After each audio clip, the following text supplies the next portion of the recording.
Hey everybody, Kang Snow here for Lightspeed Saber League, the world's fastest type-based fencing. And on today's video, I would like to talk about getting called out. That's right, I've been called out by a random person on the internet. They've called me a fraud, and they are saying that the Rise for Rose project is a fake. It's a scam. I don't know how genuine this person is. They seem more like a troll than anything. But there has been questions about why I don't just donate to a cyberbullying campaign, and I suppose that's a fair thing to ask about. So despite the trollish nature, I am going to respond to this since other people have asked about it too. As it happens, there is a Rose Tico themed GoFundMe started by someone named Rose Tico. And it's doing really well, actually. Since the start of the year, it's already raised $8,000. So if you want to directly benefit the Cyber Smile Foundation, then, well, you can give directly to that, or you can give to this GoFundMe. I'll leave the link in the description. But the thing is, this is not doing what I'm trying to do. Obviously, bullying sucks, and to give to an anti-bullying charity to fund information campaigns and awareness is great. But I am looking at this more specifically. I'm not just talking about bullying, I'm talking about bullying in this community, the Star Wars community. If you're not aware, the Star Wars community has a really poor reputation when it comes to bullying. Ever since The Phantom Menace, various Star Wars creators have been viciously and unjustly harassed and ridiculed for their roles in Star Wars. I'm particularly talking about Jake Lloyd and Ahmed Best, who played Anakin Skywalker and Jar Jar Binks, respectively. Recently, Ahmed Best came out about his experience following The Phantom Menace. He talked about being selected out of the cast at Stomp, which is a stage performance, which is a very, very physical, very dance-heavy performance. And can you imagine being him and being selected to play this character, to be part of the Star Wars revival, to be part of the first film to be shot fully digital, the first film to really pioneer motion capture technology? You know, normally when you're handed an opportunity, we say, take it, right? When opportunity knocks, open the door, right? You're not supposed to say, when opportunity knocks, be careful about taking it, because maybe you'll get a massive backlash for your role, even though you did a really good job at it, and ultimately you'll end up suicidal, and you might end up killing yourself.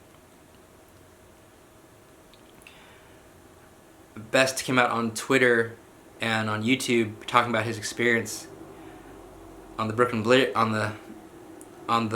Bridge, in which he nearly chose to throw himself off. He was a relatively young guy and given a huge chance, and like any of us, he took it, and ultimately was shat upon by his own community. Some people say that, well, I wasn't shitting on you, I was shitting on Jar Jar Binks, but it's important to understand the context here. A character like Jar Jar Binks had never existed before. So Ahmed Best put everything into that character. He put all of his dance and his stage experience into that character. And so when you attack that character, you are attacking that person. But in some ways he was lucky. Jake Lloyd wasn't so lucky. Jake Lloyd didn't have a mask to hide. Jake Lloyd didn't have a mask to hide behind. Jake Lloyd was not a great actor, but why should a 10-year-old, because he was 10 years old when The Phantom Menace came out, why should a 10-year-old be viciously bullied and harassed and ridiculed for that? Jake Lloyd quit acting after The Phantom Menace, and he burned all his Star Wars stuff. And today Jake Lloyd is a permanently hospitalized schizophrenic. It's too late to help Jake Lloyd. And Ahmed Best was able to come out and talk about his experience and was fortunate to receive an outpouring of love and contrition, which is great. But it took 20 years. And I'm really sad to see all this happening again. And I don't want Kelly Marie Tran to have to wait 20 years.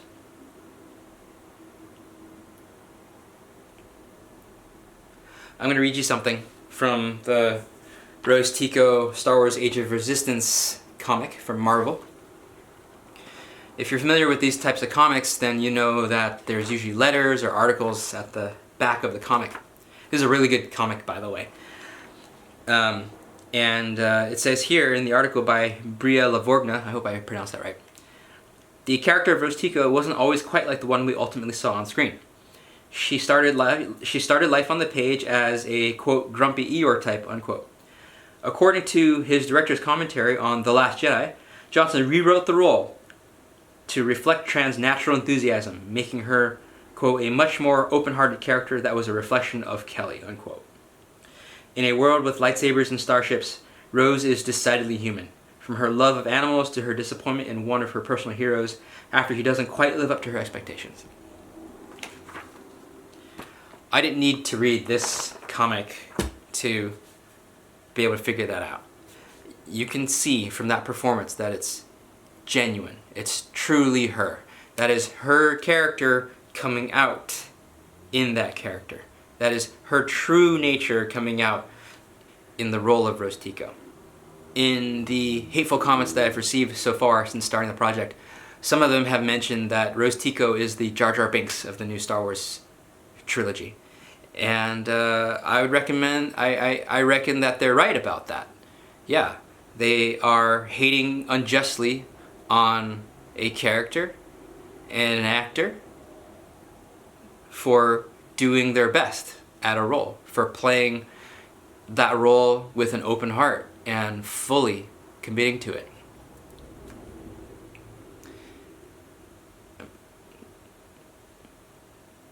I have never once seen anyone complain about the performance of Rose Tico. No one has ever said that Kelly Marie Tran played the character poorly. Not one single person. So, given all that, why am I not giving to Cyber Smile or something like that? Well, that's because this isn't about one person. This isn't just about Kelly Marie Tran. It's also about Ahmed Best. And it's about Jake Lloyd. And it's about the Star Wars community. It's about Star Wars fans and how they treat Star Wars creators and how Star Wars creators react to those fans.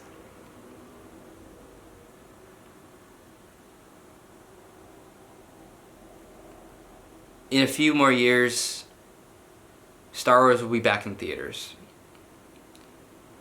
And I don't want to have to see this happen again. Maybe there's nothing I can do to stop that.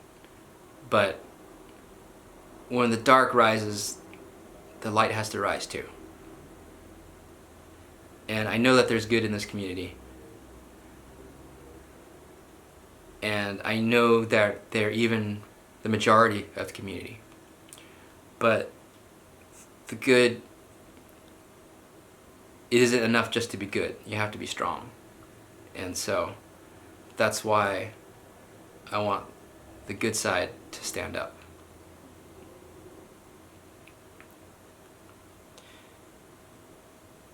That's why I can't just give to an anti-bullying charity. It's not gonna have the effect I'm looking for. It's not visible enough. It's not enough of a message. It's not specific enough. That's why it has to be a Star Wars product gifted to a Star Wars person from the Star Wars community. That's why when you donate to the Rise for Rose project, you're not just building a lightsaber. You're building a beacon. Something that will be a rallying point for all of us.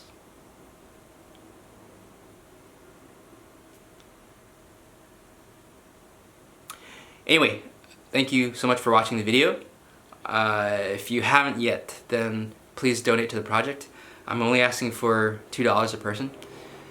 It's really more about the donors, not the dollars. I will find a way to get this done regardless of how much money we get in there. That's why I want names. I want names in that list. So if you're sharing it, great, but please, I just need $2 from you and get your name on that list, because that's going to mean a lot. Thank you, and may the force be with you.